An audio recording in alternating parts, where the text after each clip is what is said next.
రాష్ట్ర రాజకీయాల్లో ఈరోజు ఒక ట్రోలింగ్ మెటీరియల్ ఎవరైనా ఉన్నారా అంటే జగన్మోహన్ రెడ్డి గారు అనేది క్లియర్గా అర్థమవుతుంది. ఎందుకు ఈ మాట అనాల్సి వస్తుందంటే నాకు త్రివిక్రమ్ గారిది ఒక డైలాగ్ చాలా ఇష్టం. ఒక బూతు మాట మాట్లాడి ఆ పూటకి నవ్వించవచ్చు, కానీ కాసేపు అయినంత హేళనగా అయిపోతాడు వాడు. అదే ఒక మంచి మాట చెప్తే అర్థం కాకపోవచ్చు, కానీ ఇంటికి వెళ్ళే దారిలో అయినా అర్థమైన తర్వాత వాడు తిరిగి కాల్ చేసి అభినందిస్తాడు. సో కొంచెం లేట్ అయినా పర్లేదు మంచి మాటలు చెప్దామనే వర్షన్ పవన్ కళ్యాణ్ గారిది.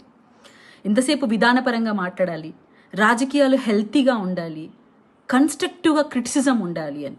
కానీ జగన్మోహన్ రెడ్డి గారికి ఏంటంటే పవన్ కళ్యాణ్ గారు అంటే ఫస్ట్ నుంచి ఒక రకమైన వణుకండి. మీకు ఒక సైకిక్ డిజార్డర్ అయిపోయింది మీ మైండ్ సెట్లో. పవన్ కళ్యాణ్ గారిని ఫీడ్ చేసేసుకో ఉన్నారు.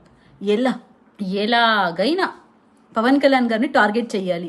గత 5 ఏళ్ళుగా మీరు చేసింది అదే. అసెంబ్లీ మెట్లు కూడా నెక్కనివ్వను అన్నారు. తన్నుకుంటే వచ్చాడు అనుకోండి, అది వేరే విషయం. ఇప్పుడు పవన్ కళ్యాణ్ గారిని క్రిటిసైజ్ చేస్తూ మాట్లాడుతున్నారు. జగన్మోహన్ రెడ్డి గారు వై నాట్ 175 అన్న మీ మాటలు 11 సీట్లకు పరిమితమై అగత్పాతాలనికి తొక్కాడు పవన్ కళ్యాణ్ గారు.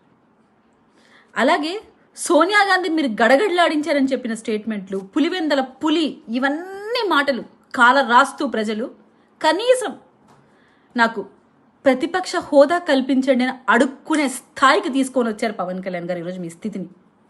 సో మీకు ఆ బాధ ఉంటుంది, మిమ్మల్ని చూసి ఆ జాలు ఉంటుంది, కానీ మీ మీద సోషల్ ట్రోలింగ్ చూస్తుంటే నవ్వు వస్తుంది. అలా మాట్లాడలేక దయచేసి మీ మానసిక స్థితిని కరెక్ట్ చేసుకోండి.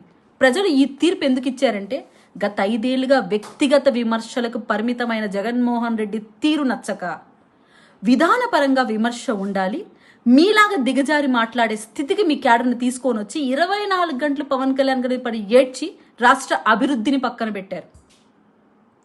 యువత జీవితాన్ని నాశనం చేశారు, రైతుల జీవితాన్ని నాశనం చేశారు, అమరావతి రైతుల బ్రతుకులు నాశనం చేశారు.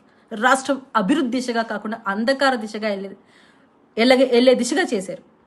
సో జగన్మోహన్ రెడ్డి గారు ఆలోచించాల్సి అంటే మీ మానసిక స్థితి చూసి జాలిపడుతూ ఒక జనసేన పార్టీ వీర మహిళగా దయచేసి గతంలో పార్ట్ టైం పొలిటీషియన్గా ఇప్పుడు పార్ట్ టైం ఎమ్మెల్యేగా ఉన్న మీరు ప్రెస్ కాన్ఫరెన్స్కి వచ్చేటప్పుడు పవన్ కళ్యాణ్ గారి మీద భయం తగ్గించుకొని మీ మానసిక స్థితిని సరి చేసుకొని రావాలని విజ్ఞప్తి చేస్తున్నాను. Today's troll material is Jaganmohan Reddy గారు. మీకు ఏదైనా అవార్డు ఉంటే అది ఇచ్చేయాలండి. ఎందుకంటే కోడికత్తికి, గొడ్డలిపోటుకి, అలాగే జైలుకి, బెయిలుకి, ఇలా చాలా చాలా డిఫరెంట్ టైప్ ఆఫ్ ట్రోలింగ్స్ మీరే కోరి తెచ్చుకున్నారు. బికాస్ పవన్ కళ్యాణ్ గారితో రాసుకున్నారు. ప్రజానాయకుడు పవన్ కళ్యాణ్ గారు ఒక సీఎం కొడుకుగా, ఒక మాజీ సీఎంగా ఉండి మీ స్థాయిని మీరే దిగజార్చుకున్నారు. జగన్మోహన్ రెడ్డి గారు రాజకీయాలు అనేవి విధానపరంగా ఉండాలి, వ్యక్తిగతంగా ఉండకూడదని హెచ్చరిస్తూ ఇటువంటి రాజకీయాలని ఇప్పటికైనా వైసీపీ పార్టీ పులి స్టాప్ పెడితేనే ప్రజల్లోకి మీరు ఏదైతే చేయాలనుకుంటున్నారో యాత్ర చేయగలుగుతారు. లేదంటే ఎప్పటికీ రాజకీయాల్లోంచి మీరు వైదొలగాల్సిందే. జై జనసేన, జై హింద్.